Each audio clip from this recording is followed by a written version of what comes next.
Hi, I'm Jen Gumbel. I'm an estate planning and probate attorney, and I've seen the impact of lots of lives over the years.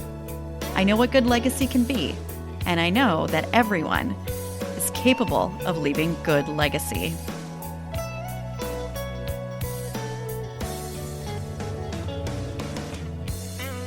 I've been thinking about legacy since long before going to law school, when I lost my dad to cancer as a teenager, and when I learned the complications in my own background. And here's what I know. Everyone has the ability to leave good legacy.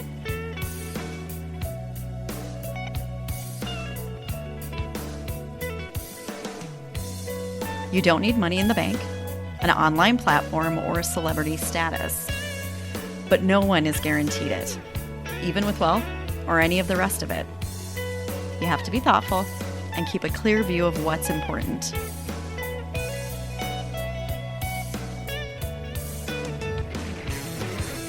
I also know that practical issues, cultural hangups, and widespread misconceptions can interfere with your legacy. Join me as I give you practical tips and long-term perspective, all to inspire, equip, and challenge you to leave good legacy.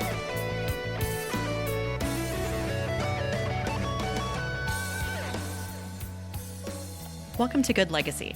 I'm your host, attorney, educator, and creator of the website Organized Afterlife, Jennifer Gumbel. And today I'm going to talk about one of the most important legal issues that many people need to think through and plan for. But first, Good Legacy is brought to you by your Organized Afterlife workshop, an 8-session online at your pace workshop where I walk you through the steps you need to take and teach you what you need to know so that you can leave a manageable to-do list. Find out more at organizedafterlife.com. Parents, if you have kids, and I'm talking about parents of little kids, okay? Kids that are under 18. If something happens to you and you can't parent them, that is one of the most important legal issues that you have. And I know this isn't a terribly comfortable thing to think about. What happens if you can't be there for them? It's not fun to think about, but I want to challenge you to think about it. And it ties in with something that I get on my soapbox a lot about. It's called legacy parenting. Making the harder choices now and parenting with a long-term view. And sometimes that means being a little uncomfortable for a long-term benefit for your kids. And this is one of them. Yes, thinking about what might happen if you're not there. Get over being uncomfortable. Doing an estate plan tends to happen at about 2 different ages, and for good reason. People who have kids under 18, and then further down the road as people are retired, maybe get a little bit older, maybe have some health issues or see people around them have health issues and die. But let's go back to being a parent of a young kid. If you become incapacitated and if you die while those kids are little, that's a significant legal issue. You need to do an estate plan. And actually, naming a guardian happens in kind of 2 ways. This is some technical legal stuff, but your will is the way to communicate your opinion on who should care for your kids. That's the guardian. Now, keep in mind, a court is involved, and that's some of the marketing out there is a little inaccurate, where it says don't let a court choose. Well, a court actually will choose. The court's going to be very involved in this. This is one of the most significant legal issues out there. If a minor child doesn't have a parent, the court is involved in getting them a parent, a legal guardian. But if you're gone, you want to communicate your opinion. The court wants to know what you think. So you should be getting the documents in place to properly do that. Now, again, a will is the place to do that. It's by far the document that communicates that.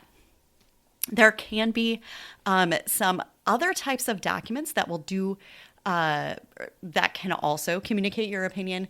And in addition to that, can have someone waiting in the wings to step in until a court can decide that.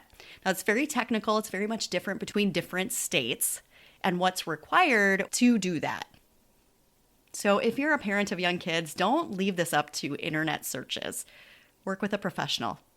It's worth it. When you work with an attorney who understands what documents you can do, what the law lets you put in place ahead of time, it's worth it.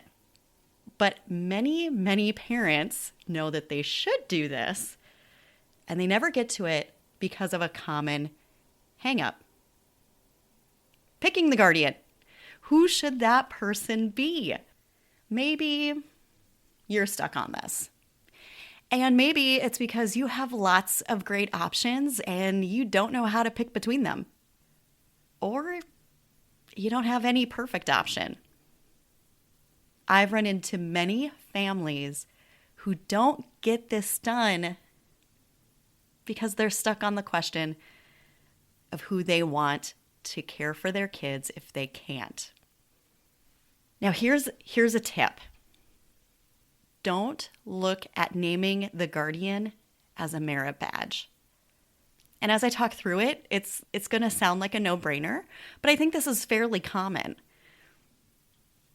Who you name as guardian for your children isn't a reflection of who loves your kids the most. It isn't a merit badge amongst adults. It's thinking through the goals you have for your child or your children and what adult is in the best position to get them there. And there's a whole lot of factors that come into it. In fact, on my website, I have a video and PDF where I talk through some factors to help you think this through. I'll have links in my show notes, but you can find it on my website under the resources tab. But you need to overcome this mental block about what the adults are going to think. When it's left purely to the court to figure it out, they don't factor it in, and you shouldn't either. So if you're a parent, you need to do an estate plan.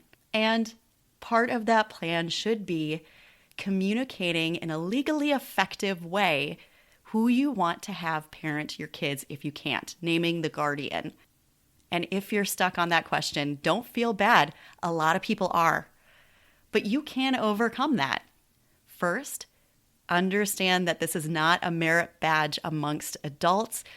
This is thinking through who is in the best situation to parent your kids into the adults that you want your kids to become.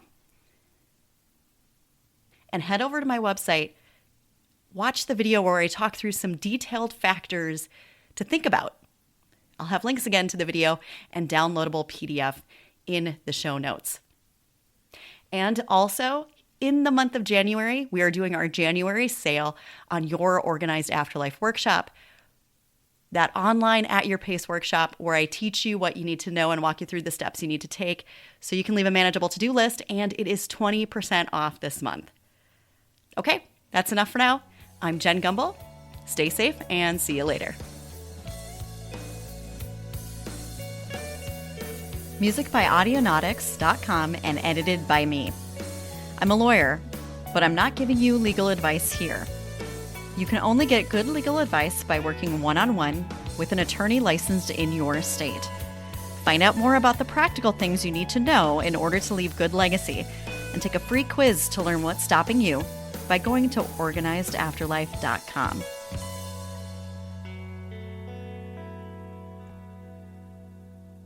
Tell me your thoughts by leaving a comment and give a 5-star review. Good. So long.